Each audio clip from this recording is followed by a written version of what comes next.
ಹರೇ ಶ್ರೀನಿವಾಸ ಗುರು ರಾಘವೇಂದ್ರ. ನನ್ನ ಆತ್ಮೀಯ ಅಧ್ಯಾತ್ಮ ಬಂಧುಗಳಾದ ಎಲ್ಲ ಹರಿದಾಸ ಸಾಹಿತ್ಯಾಭಿಮಾನಿಗಳಿಗೆ ಅನಂತ ಶಿರಸಾಷ್ಟಾಂಗ ಪ್ರಣಾಮಗಳು. ಚಕ್ರಾಬ್ಜ ಮಂಡಲದ ಪ್ರಧಾನ ಕೇಂದ್ರ ಬಿಂದುವಾಗಿರತಕ್ಕಂಥ ಮೊದಲನೆಯ ಮಂಡಲ, ಒಳಗಿರ್ತಕ್ಕಂಥ ಮೊದಲನೆಯ ಮಂಡಲ, ಅಲ್ಲಿ ಓಂ ಘೃಣಿಹಿ ಓಂ ಅಂತ ಬರಿ ಅಂತ ವಿಜಯಪ್ರಭುಗಳು ಹೇಳಿದರು. ಈ ಮೊದಲನೆಯ ಮಂಡಲ ಸ್ವರೂಪ ದೇಹಕ್ಕೆ ಪ್ರತಿರೂಪ ಅಂತ ಸ್ಪಷ್ಟ ಮಾಡಿದ್ದೀವಿ. ಮೊದಲನೆಯ ಮಂಡಲ ಸ್ವರೂಪ ದೇಹಕ್ಕೆ ಪ್ರತಿರೂಪ, ಎರಡನೆಯ ಶ್ರೀಭೂ ದುರ್ಗಾ ರೂಪಗಳಿಂದ ಕೂಡಿಕೊಂಡಿರ್ತಕ್ಕಂಥ ತ್ರಿಕೋಣ ಮಂಡಲ ಲಿಂಗ ಶರೀರಕ್ಕೆ ಪ್ರತಿರೂಪ, ಚಂದ್ರ ಸೂರ್ಯ ಚಂದ್ರ ಅಗ್ನಿ ಇವರಿಂದ ಕೂಡಿಕೊಂಡಿರ್ತಕ್ಕಂಥ ಮೂರನೆಯ ಮಂಡಲ ಎರಡನೆಯ ಮಂಡಲ, ಇದು ಅನಿರುದ್ಧ ಶರೀರಕ್ಕೆ ಪ್ರತಿರೂಪ, ರಾಶಿ ಚಕ್ರದಿಂದ ಕೂಡಿಕೊಂಡಿರ್ತಕ್ಕಂಥ ಮೂರನೆಯ ಮಂಡಲ, ಇದು ಸ್ಥೂಲ ಶರೀರಕ್ಕೆ ಪ್ರತಿರೂಪ.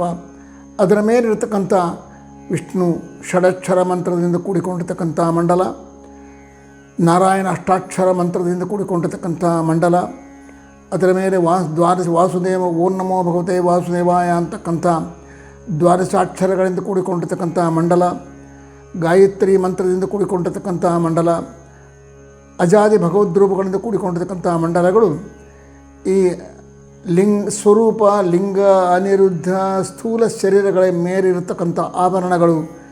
ಅನಿರುದ್ಧ ಪ್ರದ್ಯುಮ್ನ ಸಂಕರ್ಷಣ ವಾಸುದೇವ ನಾರಾಯಣ ರೂಪಗಳಿಗೆ ಇದು ಆಭರಣಗಳು ಅಂತ ನಿನ್ನೆಲ್ಲ ಚಿಂತನೆ ಮಾಡಿದ್ವಿ. ಸೊ ಮಧ್ಯಮಂಡಲ, ಚಕ್ರಾಬ್ಜ ಮಂಡಲದ ಪ್ರಧಾನವಾಗಿರತಕ್ಕಂಥ ಮಧ್ಯಮಂಡಲ ಅದು ಸ್ವರೂಪ ದೇಹ. ಆದರೆ ಸ್ವರೂಪ ದೇಹದಲ್ಲಿ ಮತ್ತಾರೂ ಇರೋದಿಲ್ಲ, ಕೇವಲ ಬಿಂಬನಾಮಕ ಪರಮಾತ್ಮ ಇರ್ತಾನೆ, ಜೀವಿ ಇರ್ತಾನೆ. ಜೀವಿ ಬೇರೆಯಲ್ಲ, ಸ್ವರೂಪ ಬೇರೆಯಲ್ಲ. ಸ್ವರೂಪನೇ ಜೀವಿ, ಜೀವಿಯೇ ಸ್ವರೂಪ ದೇಹ. ಇಂಥ ಸ್ವರೂಪ ದೇಹಕ್ಕೆ ಅಭಿನ್ನವಾಗಿರತಕ್ಕಂಥ ಜೀವಿ ಮತ್ತು ಒಳಗಡೆ ಪರಮಾತ್ಮ ಬಿಂಬರೂಪಿ ಪರಮಾತ್ಮ ಇರ್ತಾನೆ. ಆ ಬಿಂಬರೂಪಿ ಪರಮಾತ್ಮನಿಗೆ ಶಾಸ್ತ್ರಗಳು ಹೇಳಿದ ಪ್ರಕಾರ ಅಂತರಾತ್ಮ ಅಂತಾರೆ, ಬಿಂಬ ಅಂತಾರೆ, ಮತ್ತೊಂದು ಹರಿ ಅಂತ ಕರೀತಾರೆ. ಆದರೆ ವಿಜಯಪ್ರಭುಗಳು ಏನು ಮಾಡ್ತಾರೆ, ಓಂ ಘೃಣಿಹಿ ಓಂ ಅಂತ ಹೇಳಿದ್ದಾರೆ. ಯಾಕೆ ಈ ರೀತಿಯಾಗಿ ಘೃಣಿ ಅಂತಂಬ ಶಬ್ದ ಪ್ರಯೋಗ ಮಾಡಿದರು ಭಗವಂತನಿಗೆ ಅಂದರೆ ಸ್ಪಷ್ಟವಾಗಿ ಹೇಳ್ತಾರೆ. ವಿಜಯಪ್ರಭುಗಳು ಹೇಳ್ತಾರೆ, ಭಗವಂತ ಬಿಂಬರೂಪಿ ಪರಮಾತ್ಮ ಏನಿದ್ದಾನಲ್ಲ ಅವನ ಅತ್ಯಂತ ಕರುಣಾಮಯ, ಅವನ ಕಾರುಣ್ಯ ನಮ್ಮ ಊಹೆಗೆ ನಿಲಕದೇ ಇರತಕ್ಕಂಥದ್ದು.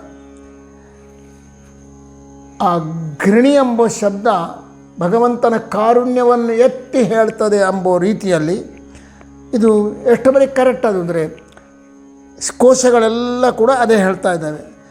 ಘೃಣ ಶಬ್ದಕ್ಕೆ ಕರುಣ ಅಂತ ಅರ್ಥ. ಕಾರುಣ್ಯಂ ಕರುಣಾ ಘೃಣ ಕೃಪಾ ಇದು ಅಮರಕೋಶಕಾರಣ ಹೇಳ್ತಕ್ಕಂಥದ್ದು. ಘೃಣ ಎಂಬ ಶಬ್ದಕ್ಕೆ ಅಮರಕೋಶಕಾರಣ ಏನು ಹೇಳ್ತಾನೆ, ಕಾರುಣ್ಯಂ ಕರುಣಾ ಘೃಣ ಕೃಪಾ. ಕಾರುಣ್ಯ ಅಂದರೂ ಒಂದೇ, ಕರುಣಾ ಅಂದರೂ ಒಂದೇ, ಘೃಣ ಅಂದರೂ ಒಂದೇ, ಕೃಪಾ ಇವೆಲ್ಲವೂ ಕೂಡ ಕಾರುಣ್ಯವನ್ನು ಹೇಳ್ತಕ್ಕಂಥ ಶಬ್ದಗಳು. ಸೊ ಘೃಣಾಂಬ ಶಬ್ದಕ್ಕೆ ಅರ್ಥ ಏನಯ್ಯ ಅಂದರೆ ಕರುಣೆ, ಕರುಣ, ಕೃಪಾ ಅಂತ ಅರ್ಥ. ಇದು ಅಮರಕೋಶಕಾರನ ಹೇಳಿದರೆ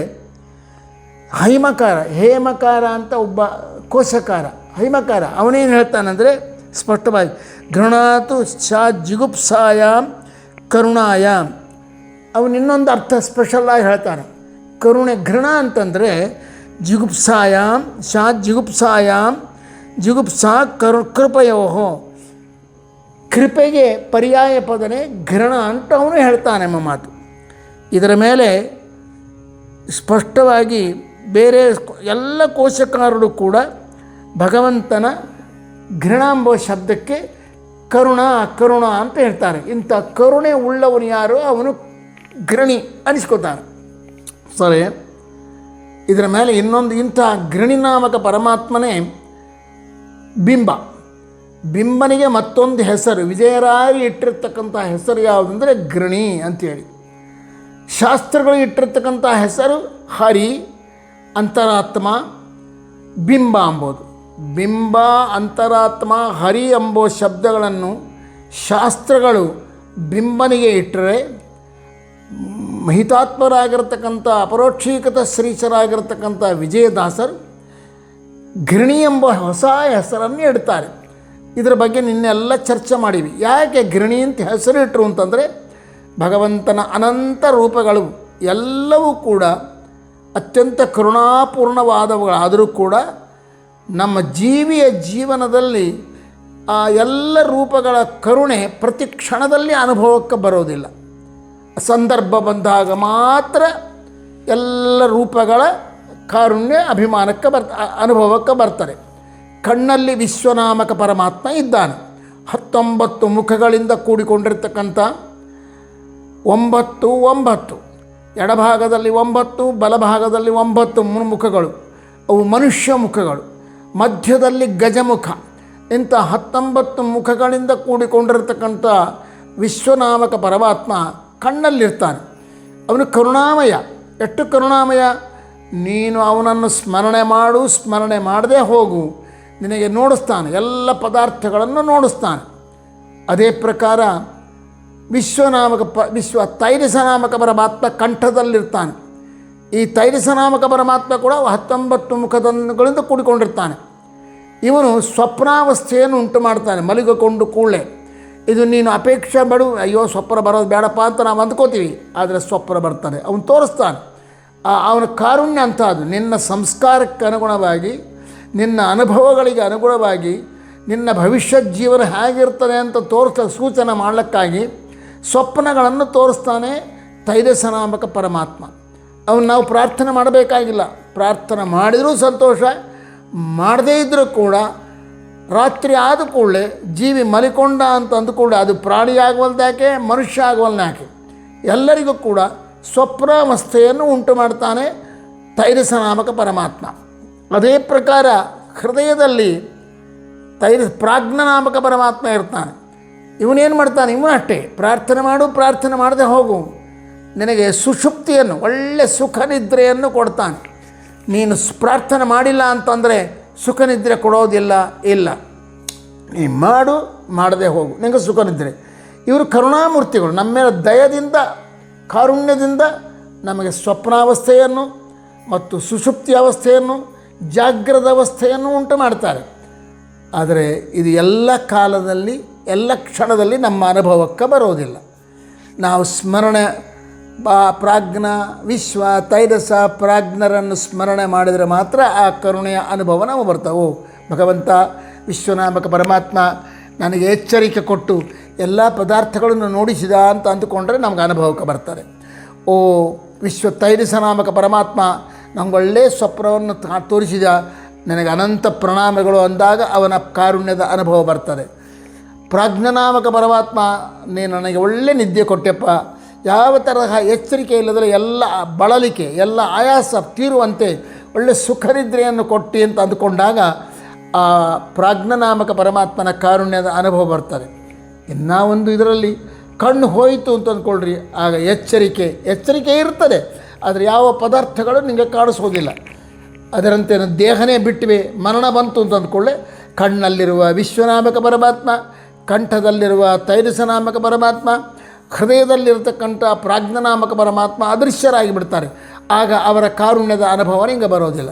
ಆದರೆ ಬಿಂಬರೂಪಿ ಪರಮಾತ್ಮ ಇದ್ದ ಅವನು ಸರ್ವದಾ ಜೀವನೊಟ್ಟಿಗಿಟ್ಟು ಸರ್ವಕಾಲಾವಚ್ಛೇದೇನ ಅಂದರೆ ಅಸೃಜ್ಯ ರಾಶಿಯಲ್ಲಾಗಲಿ, ಸೃಷ್ಟಿಯಲ್ಲಾಗಲಿ, ಮೋಕ್ಷದಲ್ಲಾಗಲಿ, ಒಟ್ಟಿನ ಮೇಲೆ ಜೀವಿ ಎಲ್ಲಿಂದ ಇದ್ದಾನೆ, ಎಲ್ಲಿವರೆಗೆ ಇರ್ತಾನೆ, ಅಲ್ಲಿವರೆಗೂ ಕೂಡ ಈ ಬಿಂಬರೂಪಿಯಾಗಿರ್ತಕ್ಕಂಥ ಪರಮಾತ್ಮ ನನ್ನ ಜೀವಿಯೊಟ್ಟಿಗೆ ಇದ್ದು ಅವನ ರಕ್ಷಕನಾಗಿ ಅವನನ್ನು ಕಾಪಾಡ್ತಾ ಇರ್ತಾನೆ. ಅವನ ಅಸ್ತಿತ್ವಕ್ಕೆ ಕಾರಣೀಭೂತನಾಗಿದ್ದಾನೆ. ಆದ ಕಾರಣ ಅವನ ಕಾರುಣ್ಯ ನಮ್ಮ ಜೀವನದಲ್ಲಿ ಪ್ರತಿ ಕ್ಷಣದಲ್ಲಿ ಅನುಭವಕ್ಕೆ ಬರ್ತದೆ. ಇವತ್ತು ನಾನು ಬದುಕಿದ್ದೀನಿ ಅಂದರೆ ಕಾರಣ ಯಾರು?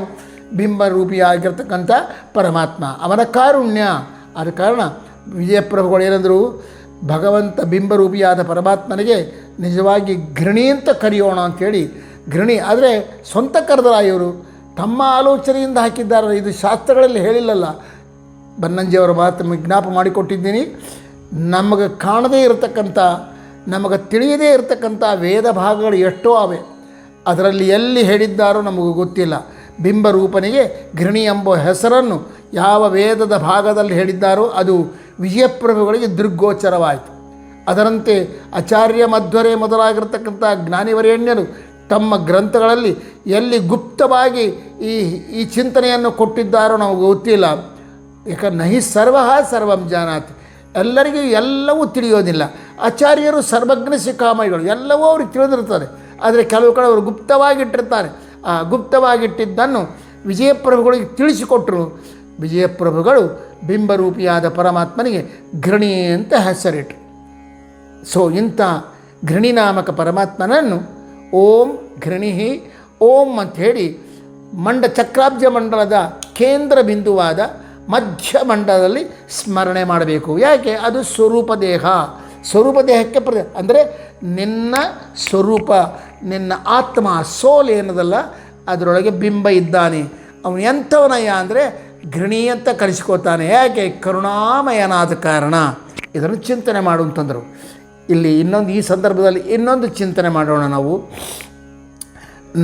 ಒಟ್ಟು 9 ಭಾಗಗಳನ್ನು ಮಾಡಿದ್ದಾರೆ. ಚಕ್ರಾಬ್ಜ ಮಂಡಲದಲ್ಲಿ 9 ಭಾಗಗಳಿವೆ. ಯಾಕೆ 9 ಭಾಗಗಳನ್ನು ಮಾಡಿದರು? ಇದರಿಂದ ಏನು ಚಿಂತನೆ ಕೊಡ್ತಾ ಇದ್ದಾರೆ ನಮಗೆ? ನಾ ಹೇಳಿದ್ನಲ್ಲಿ ಈಗಾಗಲೇ ಮತ್ತೊಮ್ಮೆ ಸ್ಮರಣೆ ಮಾಡಿರಿ.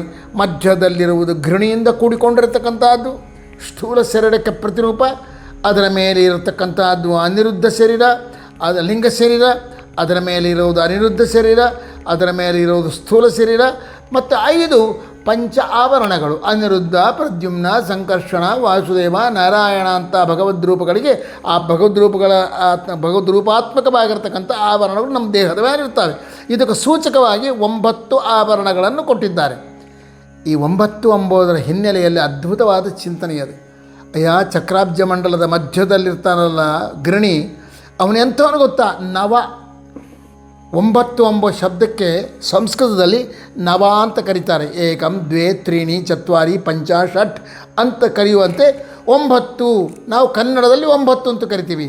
ಅದನ್ನೇ ಇಂಗ್ಲೀಷ್ನಲ್ಲಿ 9 ಅಂತ ಕರೀತಾರೆ. ಅದನ್ನೇ ಸಂಸ್ಕೃತದಲ್ಲಿ ಹೇಳಬೇಕಾದ್ರೆ ನವ. ಎಷ್ಟು ಸುಂದರವಾದ ಹೆಸರಿಟ್ಟಿದ್ದಾರೆ ಅದಕ್ಕೆ. ಎಲ್ಲದಕ್ಕೂ ಇರೋದು ಹೆಸರುಗಳು ಬೇರೆ. ಆದರೆ 9 ಎನ್ನುವ ಸಂಖ್ಯೆಗೆ ಸಂಸ್ಕೃತದಲ್ಲಿ ನವ ಅಂತ ಹೆಸರಿಟ್ಟಿದ್ದಾರೆ. ನಮ್ಮ ಘೃಣಿ ಇದ್ದಾನಲ್ಲ ಅವನು ನವ ಅಂದರೆ ನಿತ್ಯ ನೂತನ ಅಂತ ಅರ್ಥ. ಅವನು ಯಾವಾಗಲೂ ಬೆಳಗುತ್ತಾನೇ ಇರ್ತಾನೆ, ನವನವೋನ್ಮೇಷವಾಗಿರ್ತಾನೆ. ನಾವು ಮುಂಜಾನೆ ಎದ್ದ ಮೇಲೆ ಸ್ನಾನ ಮಾಡಿದ ಮೇಲೆ ಸ್ವಲ್ಪ ಉತ್ಸಾಹ ನವನವಾಗಿರ್ತೀವಿ. ಡ್ರೆಸ್ ಮಾಡಿಕೊಂಡ್ರೆ, ಪೌಡ್ರು ಮೊದಲಾದಗಳನ್ನು ಹಾಕ್ಕೊಂಡು ಅಲಂಕಾರ ಮಾಡಿಕೊಂಡ್ರೆ, ಅದೇ ರಾತ್ರಿ ಮಲಗೋಷ್ಟೊತ್ತಿಗೆ ನಿತ್ರಾಣ ಆಗ್ತದೆ, ಮಾರಿ ಮೇಲೆ ಕಳೆ ಹೋಗಿಬಿಡ್ತದೆ. ಮತ್ತು ರಾತ್ರಿಯೆಲ್ಲ ಮಲ್ಕೊಂಡು ಮುಂಜಾನೆ ಗೆದ್ದು ಕೂಡಲೇ ನಮ್ಮ ಮಾರಿ ಹೇಗಿರ್ತದೆ? ಜಿಡ್ಡಾಗಿ ಒಂಥರ ನವನವೋನ್ಮೇಷವಾಗಿರೋದಿಲ್ಲ. ಭಗವಂತಂತ ಹಾಗಲ್ಲ, ಎಲ್ಲ ಕಾಲಗಳಲ್ಲಿ ನಿತ್ಯ ನೂತನನಾಗಿರ್ತಾನೆ. ಅವನು ಯುವಕನಾಗಿ ನಿತ್ಯ ನೂತನನಾಗಿ ಪ್ರಕಾಶಮಾನವಾಗಿರ್ತಾನೆ. ಆದ ಕಾರಣ ನಿತ್ಯ ನೂತನನಾದ ನವಶಬ್ದ ವಾಚ್ಯನಾಗಿರ್ತಕ್ಕಂಥ ಘೃಣಿನಾಮಕ ಪರಮಾತ್ಮ ಇದ್ದಾನಲ್ಲ ಅವನೆಂಥವನು? ಈ ನವ ಅಂತದಲ್ಲ, ಈ ನವದಲ್ಲಿ 2 ಅಕ್ಷರಗಳವೆ. ನವ ನ ಪ್ಲಸ್ ವ ನವ. ಅಂತಂದ್ರೆ ಏನು ಗೊತ್ತಾ? ಜ್ಞಾನ ಅಂತ ಅರ್ಥ. ಎಂಬ ಶಬ್ದಕ್ಕೆ ಕೋಶದ ರೀತಿಯ ಜ್ಞಾನ ಅಂತ ಅರ್ಥ. ಏಕಾಕ್ಷರ ಕೋಶದಲ್ಲಿ ಅಂದರೆ ಜ್ಞಾನ, ಅಂತಂದರೆ ಕಲ್ಯಾಣ, ಮಂಗಳ. ಸೊ ನಿತ್ಯ ನೂತನನಾಗಿ, ಜ್ಞಾನಮಯನಾಗಿ, ಕಲ್ಯಾಣಮಯನಾಗಿರತಕ್ಕಂಥ ಬಿಂಬರೂಪಿ ಪರಮಾತ್ಮ ಇದ್ದಾನಲ್ಲ, ಇವನು ನಿಮಗೆ ಸಿಗಬೇಕಾದರೆ ನವವಿಧ ಭಕ್ತಿಗಳಿಂದ ಸಿಗುತ್ತಾನೆ ಅಂತ ಸೂಚನೆ ಮಾಡಲಿಕ್ಕಾಗಿ ಮಹಿತಾತ್ಮರಾಗಿರತಕ್ಕಂಥ ವಿಜಯಪ್ರಭುಗಳು ಚಕ್ರಾಬ್ಜ ಮಂಡಲವನ್ನು 9 ಭಾಗಗಳಿಂದ ನಿರ್ಮಾಣ ಮಾಡಿದ್ದಾರೆ. 9 ಕೇವಲ ಒಂದೇ ಒಂದು ಭಾಗ ಮಾತ್ರನೇ ತ್ರಿಕೋಣ, ಉಳಿದ 8 ಮಂಡಲಗಳು ಅಂದರೆ ರೌಂಡ್ಗಳು. ಸೊ 8 ಮಂಡಲಗಳಿಂದಲೂ ಒಂದು ತ್ರಿಕೋಣದಿಂದಲೂ ಕೂಡಿಕೊಂಡಿರತಕ್ಕಂಥ ಚಕ್ರಾಬ್ಜ ಮಂಡಲ ಒಟ್ಟು 9 ಭಾಗಗಳಿಂದ ಕೂಡಿಕೊಂಡದೆ, ನವಭಾಗಗಳಿಂದ ಕೂಡಿಕೊಂಡದೆ. ಯಾಕೆ 9 ಭಾಗಗಳನ್ನು ಮಾಡಿದರು ಅಂದರೆ, ನಮ್ಮ ಮಧ್ಯವಲಯದಲ್ಲಿರುವ ಕೇಂದ್ರ ಬಿಂದುವಿನಲ್ಲಿರ್ತಕ್ಕಂಥ ಘೃಣಿ ಇದ್ದಾನಲ್ಲ ಅವನೆಂಥವನು? ನವ ಅಂತಂದರೆ ನಿತ್ಯ ನೂತನ. ಅವನಿಗೆ ಕಳೆ ಹೋಗೋದು ಎಂಬುದೇ ಇರೋದಿಲ್ಲ, ಯಾವಾಗಲೂ ಬೆಳಗುತ್ತಾನೇ ಇರ್ತಾನೆ, ಸರ್ವಕಾಲಾವಚೇತನ ನಿತ್ಯ ನೂತನನಾಗಿರ್ತಾನೆ. ಇನ್ನೂ ಒಂದು ಸುಂದರ ಹೇಳ್ತಾರೆ, ನವ ಎನ್ನುವ ಶಬ್ದದಲ್ಲಿ 2 ಅಕ್ಷರಗಳ ಬೆಮರಿ, ಒಂದು ನಕಾರ ಒಂದು ವಕಾರ. ನ ಅಂದರೆ ಜ್ಞಾನ, ಅಂದರೆ ನನ್ನ ಬಿಂಬ ಒಳಗಿರ್ತಕ್ಕಂಥ ಬಿಂಬರೂಪಿ ಪರಮಾತ್ಮ ಇದ್ದಾನಲ್ಲ, ಅವನು ಜ್ಞಾನಮಯನಾಗಿರ್ತಾನೆ. ಮತ್ತು ಅದರ ಪಕ್ಕ ಅವನು ಇನ್ನೊಂದು ನ ವ, ಅವನು ಕಲ್ಯಾಣಮಯನಾಗಿರ್ತಾನೆ. ಜೀವಿ ಜ್ಞಾನಮಯನಾಗಿ, ಅವನು ಜ್ಞಾನಮಯನಾದರೂ ಕೂಡ ಭಗವಂತನಂತೆ ಜ್ಞಾನಮಯನಾಗಿರೋದಿಲ್ಲ. ಮತ್ತು ಎರಡನೇದು ಪಕ್ಕದಲ್ಲೇ ಇರ್ತಾನೆ, ಇದು ಕಲ್ಯಾಣಮಯನಾಗಿರೋದಿಲ್ಲ, ಅವನು ಅಕಲ್ಯಾಣನಾಗಿರ್ತಾನೆ. ಯಾಕೆ ಗೊತ್ತಾ? ದ್ವಾಸುಪರ್ಣ ಶ್ರುತಿ ಹೇಳ್ತದೆ, ಅದನ್ನೇ ಪುರಂದರದಾಸರು ಕನ್ನಡದಲ್ಲಿ ಹೇಳ್ತಾರೆ, ಉಣ್ಣದ ಹಕ್ಕಿ ಬಲಿತೈತ ಅಣ್ಣ, ಉಣ್ಣುವ ಹಕ್ಕಿ ಬಡವಾಗೈತೆ. ಅಂದರೆ ಕರ್ಮಫಲವನ್ನು ಅನುಭವ ಮಾಡತಕ್ಕಂಥ ಜೀವ ಎನ್ನುವ ಪಕ್ಷಿ ಅದು ಬಡವಾಗಿ ಬಕ್ಕಲಾಗಿ ಕೂತ್ಕೊಂಡದು, ಅದೆಲ್ಲ ಕೃಶವಾಗ್ಯದ, ಏನೂ ಕರ್ಮಫಲ ಉಂಬೋದಿಲ್ಲ, ನೋಡ್ತಾ ಇರ್ತದೆ. ಅಂತ ಭಗವಂತ ಎನ್ನುವ ಪಕ್ಷಿ ಯಾವ ಕರ್ಮಫಲವನ್ನು ಉಣ್ಣೋದಿಲ್ಲ, ಆದರೆ ಬಲ್ತದೆ, ಅದು ಸ್ಪಷ್ಟವಾಗಿ ಶುದ್ಧವಾಗಿ ಆನಂದಮಯವಾಗಿದೆ. ಅಂಥ ನ ಅಂದರೆ ಜ್ಞಾನಮಯನಾಗಿ, ವ ಅಂದರೆ ಕಲ್ಯಾಣಮಯನಾಗಿ, ನಿತ್ಯ ನೂತನನಾಗಿರತಕ್ಕಂಥ ಘೃಣಿನಾಮಕ ಪರಮಾತ್ಮನ ಅನುಗ್ರಹ ನಿಂಗೆ ಆಗಬೇಕಾದ್ರೆ ನೀ ಏನು ಮಾಡಬೇಕು ಗೊತ್ತಾ? 9 ಮಾಡು. ಏನು 9? ನವವಿಧ ಭಕ್ತಿಯನ್ನು ಮಾಡು ಅಂತ ಸೂಚನೆ ಕೊಟ್ಟಿದ್ದಾರೆ. ಇಂಥ ನವವಿಧ ಭಕ್ತಿಯಿಂದ, ಓ ಪರಬ್ರಹ್ಮ ಘೃಣಿನಾಮಕ ಪರಮಾತ್ಮ, ನೀನು ನಿತ್ಯ ನೂತನ, ನೀನು ಜ್ಞಾನಮಯ, ನೀನು ಕಲ್ಯಾಣಮಯ ಅಂತ ನಾವು ಉಪಾಸನ ಮಾಡಿದರೆ ಅವನ ಅನುಗ್ರಹ ಆಗ್ತದೆ. ಓಂ ಘೃಣಿಹಿ ಓಂ ಅನ್ನುವಾಗ ಈ ಎಲ್ಲ ಚಿಂತನೆಗಳು ಬರಬೇಕು. ಇಂಥ ಪರಬ್ರಹ್ಮನಿಗೆ ಬಿಂಬರೂಪಿಯಾದ ಪರಮಾತ್ಮನನ್ನು ಇಷ್ಟಕ್ಕೆ ನಿಲ್ಲಿಸುವುದಲ್ಲ ವಿಜಯರಾಯರು ಅರ್ಚನೆ ಮಾಡ್ತಾರೆ. ಬೇರೆ ಪುಷ್ಪಗಳಿಂದ ಅರ್ಚನೆ ಮಾಡ್ತಾರೆ, ಅವನಿಗೊಂದು ಅಲಂಕಾರ ಮಾಡ್ತಾರೆ. ಏನು ಅಲಂಕಾರ? ಯಾತ್ರಿಂದ ಮಾಡ್ತಾರೆ? ಯಾವ ಪುಷ್ಪಗಳಿಂದ ಮಾಡ್ತಾರೆ? ಈ ಪುಷ್ಪಗಳು ಬಾಡಿ ಹೋಗ್ತವೆ. ನಾವು ತೊಡಸ್ತಕ್ಕಂಥ ಯಾವುದೋ ಮಲ್ಲಿಗೆ, ರೋಜಾ ಹೂವಾಗಲಿ ಇನ್ನೊಂದಾಗಲಿ ಕೆಲವು ಗಂಟೆಗಳ ಕಾಲ ಮಾತ್ರ ಇರ್ತವೆ, ಕೆಲವು ಗಂಟೆಗಳ ಕಾಲ ಮಾತ್ರ ವಾಸನೆಯನ್ನು ಕೊಡ್ತಾ ಇರ್ತವೆ. ಆದರೆ ಅವು ನಿತ್ಯವಾಗಿ ಶಾಶ್ವತವಾಗಿ ಬಾಡದೇ ಇರೋದಿಲ್ಲ ಮತ್ತು ವಾಸನೆಯನ್ನು ಕೊಡೋದಿಲ್ಲ, ಬಾಡಿ ಹೋಗ್ತವೆ. ಆದರೆ ವಿಜಯರಾಯರು ಹೇಳ್ತಾರೆ, ಈ ಪುಷ್ಪಗಳಿಂದ ಭಗವಂತನನ್ನು ಅರ್ಚನೆ ಮಾಡಬೇಡ. ಮತ್ತು ಭಗವಂತನನ್ನು ಯಾವ ಪುಷ್ಪಗಳಿಂದ ಅರ್ಚನೆ ಮಾಡಬೇಕು? ಅವನ ಕಲ್ಯಾಣ ಗುಣಗಳೆಂಬ ಪುಷ್ಪಗಳಿಂದ ಅರ್ಚನೆ ಮಾಡಬೇಕು. ಆದ ಕಾರಣ ನೋಡ್ರಿ, ನಾವು ಪುಷ್ಪಾರ್ಚನೆ ಮಾಡು, ತುಳಸಿ ಅರ್ಚನೆ ಮಾಡು ಅಂತ ಅನ್ನುವಾಗ ಏನು ಮಾಡ್ತಾರೆ? ಕೇಶವಾಯ ನಮಃ, ನಾರಾಯಣಾಯ ನಮಃ, ಮಾಧವಾಯ ನಮಃ ಅಂತ 24 ನಾಮಗಳನ್ನು ಹೇಳ್ತಾರೆ. ಇನ್ನು ಕೆಲವರು ಮತ್ಸ್ಯಾಯ ನಮಃ, ಕೂರ್ಮಾಯ ನಮಃ ಅಂತ ಹೇಳ್ತಾರೆ. ಮತ್ತು ಕೆಲವರು ವಿಶ್ವಾಯ ನಮಃ, ತೈರಸಾಯ ನಮಃ, ಪ್ರಾಜ್ಞಾಯ ನಮಃ, ತುರ್ಯಾಯ ನಮಃ ಅಂತ 8 ಮಹಾಮಂತ್ರಗಳಿಂದ 8 ಭಗವಂತನ ನಾಮಗಳಿಂದ ಅರ್ಚನೆ ಮಾಡ್ತಾರೆ. ಇನ್ನೂ ಪುಣ್ಯಾತ್ಮರು ಸ್ವಾಮಿಗಳೇ ಮೊದಲಾದವರೇನು ವಿಶ್ವಂ ವಿಷ್ಣುರ್ವಷಟ್ಕಾರೋ ಭೂತಭವ್ಯ ಭವತ್ಪರೋ ಭೂತಕೃತ್ ಭೂತಭೃದ್ಭಾವೋ ಭೂತಾತ್ಮ ಭೂತಭಾವನ ವಿಷ್ಣು ಸಹಸ್ರನಾಮ 1000 ನಾಮಗಳಿಂದ ಅವನನ್ನು ಪೂಜೆ ಮಾಡ್ತಾರೆ, ಹೂಗಳನ್ನು ಏರಿಸ್ತಾರೆ. ಅಂದರೆ ಆ ಹೂ ಏರಿಸುವಾಗ, ಆ ತುಳಸಿ ದಳವನ್ನು ಏರಿಸುವಾಗ, ಸ್ವಾಮಿ ಇದು ತುಳಸಿ ಆಗಲಿ ಹೂವಾಗಲಿ ಬಾಡಿ ಹೋಗ್ತದೆ, ಆದರೆ ನಾನೇನು ಮಾಡ್ತೀನಿ? ಬರೇ ತುಳಸಿ ನನ್ನ ಪಾದಕ್ಕೆ ಇಡೋದಿಲ್ಲ, ಮತ್ತೇನು ಮಾಡ್ತೀನಿ? ವಿಶ್ವಾಯ ನಮಃ ಅಂತ ಇಡ್ತೀನಿ, ವಿಶ್ವ ತೈರಸಾಯ ನಮಃ ಅಂತ ಇಡ್ತೀನಿ, ಪ್ರಾಜ್ಞಾಯ ನಮಃ ಅಂತ ಇಡ್ತೀನಿ. ವಿಶ್ವ ವಷಟ್ಕಾರ ಭೂತ ಭವ್ಯ ಭವತ್ಪ್ರಭು ಅಂಬೋ ನಿನ್ನ ನಾಮಗಳನ್ನು ಹೇಳ್ತಾ, ನಿನ್ನ ನಾಮಗಳು ಬೇರೆಯಲ್ಲ, ನಿನ್ನ ಕಲ್ಯಾಣ ಗುಣಗಳು ಬೇರೆಯಲ್ಲ. ಭಗವಂತನಿಗೂ ನಮಗೂ ಇರೋ ವ್ಯತ್ಯಾಸ ಏನು? ಈಗ ನನ್ನ ಹೆಸರು ಅಪ್ಪಣ್ಣ ಅಂತ ಹೇಳಿ, ಅಪ್ಪಣ್ಣ ಅಂತಂದರೆ ನಾನು ಎಲ್ಲರಿಗೂ ಅಪ್ಪ ಅಲ್ಲ, ಎಲ್ಲರಿಗೂ ಅಣ್ಣ ಅಲ್ಲ. ನನ್ನ ಗುರುತಿಸೋಕ್ಕಾಗಿ ನನ್ನ ತಂದೆ ತಾಯಿಗಳು ನನಗಿಟ್ಟಿರ್ತಕ್ಕಂಥ ಹೆಸರು ಅಪ್ಪಣ್ಣ. ಅದು ರೂಢಿ ಅಂತಾರೆ. ಇದಕ್ಕೆ ರೂಢಿ ಅಂದರೆ ನನಗೆ ಅಟೆಂಡೆನ್ಸ್ ಬೇಕಾಗಿದೆ, ನನಗೆ ಸರ್ಕಾರದಲ್ಲಿ ನನಗೊಂದು ಗುರುತು ಬೇಕಾಗಿದೆ. ಆದ ಕಾರಣ ನನ್ನೇನು ಮಾಡಿದರು, ನನಗೆ ನನ್ನ ಹಿರಿಯರು ಅಪ್ಪಣ್ಣ ಅಂತ ಕರೆದರು. ಇನ್ನೊಬ್ಬರಿಗೆ ಶ್ರೀನಿವಾಸ ಅಂತ ಕರೀತಾರೆ. ಏನು ಶ್ರೀನಿವಾಸ ಅಂದರೆ ಅವನು ಸಂಪತ್ತಿನಿಂದ ಲಕ್ಷ್ಮಿಯಿಂದ ಕೂಡಿಕೊಂಡಿರ್ತಾನೇನು, ಲಕ್ಷ್ಮಿಗೆ ವಾಸಸ್ಥಾನವಾಗಿರ್ತಾನೇನು, ಕೆಟ್ಟ ಬಡವೇ ಇರ್ತಾನೆ. ಈಗ ನಾವೇ ಇದ್ದೀವಿ, ನನ್ನ ಹೆಸರು ಕೂಡ ಶ್ರೀನಿವಾಸನೇ. ಅದು ನಾನು ದೊಡ್ಡ ಶೌಕಾರನ, ಕೋಟೀಶ್ವರನ, ನನ್ನ ಬಗಲಾಗಿ ಯಾವಾಗ ಲಕ್ಷ್ಮಿ ಇರ್ತಾಳ? ಇಲ್ಲ. ಶ್ರೀ ಅಂದರೆ ಲಕ್ಷ್ಮಿ, ಅವಳಿಗೆ ನಿವಾಸ ವಾಸಸ್ಥಾನ ಅಂದರೆ ಲಕ್ಷ್ಮಿ ಯಾವಾಗಲೂ ನಮ್ಮ ಹತ್ರ ವಾಸ ಮಾಡ್ತಾ ಇದ್ದರೆ ನಮಗೆ ಶ್ರೀನಿವಾಸ ಎಂಬ ಹೆಸರು ಸರಿ ಹೋಗ್ತದೆ. ಇಲ್ಲ, ನಮ್ಮಲ್ಲಿ ಯಾವಾಗಲೂ ಲಕ್ಷ್ಮಿ ವಾಸ ಮಾಡ್ತಾ ಇಲ್ಲ. ಇನ್ನೊಬ್ಬರಿಗೆ ಚಕ್ರಪಾಣಿ ಅಂತ ಇಟ್ಟಿರ್ತಾರೆ, ಏನು ಚಕ್ರಪಾಣಿ ಅಂದರೆ ಚಕ್ರಂ ಪಾಣೌ ಯಸ್ಯ ಸಹ, ಯಾರ ಕೈಯಲ್ಲಿ ಸದಾ ಚಕ್ರ ಇರ್ತದೋ ಅವರು ಚಕ್ರಪಾಣಿಗಳು. ಅವ್ರು 24 ಚಕ್ರ ಹಿಡ್ಕೊಂಡಿರ್ತಾರೆ ಆಚಾರ ಇಲ್ಲ, ಅವ್ರಿಗೆ ಚಕ್ರಪಾಣಿ ಅಂತ ಹೆಸರು. ಇವಕ್ಕೆ ರೂಢಿ ಅಂತಾರೆ.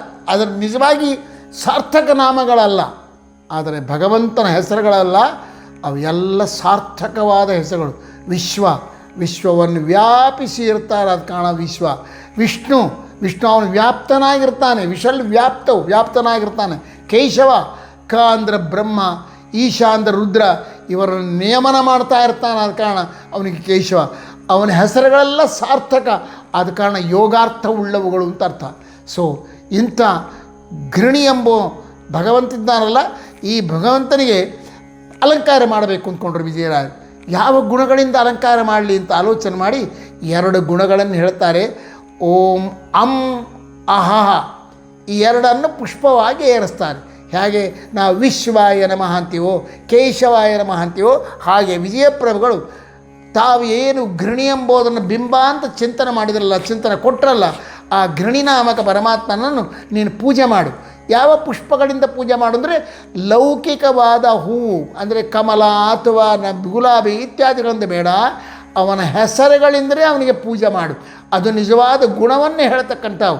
ಯಾವುದು? ಅಂ ಅಹ 2 ಅಕ್ಷರಗಳನ್ನು ಮೇಲೆ ಕೆಳಗೆ ಬರಿ, ಅದೇ ಪುಷ್ಪಾರ್ಚನೆ. ತಲೆಗೆ ಒಂದು ಹೂ ಏರಿಸು, ಪಾದಕ್ಕೆ ಒಂದು ಹೂ ಏರಿಸು. ತಲೆಗೆ ಏರಿಸುವ ಹೂ ಯಾವುದಂದರೆ ಅಂ, ಕಾಲಿಗೆ ಏರಿಸುವುದು ಹೂ ಯಾವುದಂದರೆ ಅಹಹ. ಅದರ ಬಗ್ಗೆ ಏನು ಚಿಂತನೆ ಆಮ್ಯಾಕೆ ನಾಳೆ ಮಾಡೋಣ ಅಂತ ಹೇಳ್ತಾ ಇಲ್ಲಿಗೆ ಸಮಾಪ್ತಿ ಮಾಡೋಣ. ಹರೇ ಶ್ರೀನಿವಾಸ. 22 ಆಯ್ತು ಸರ್.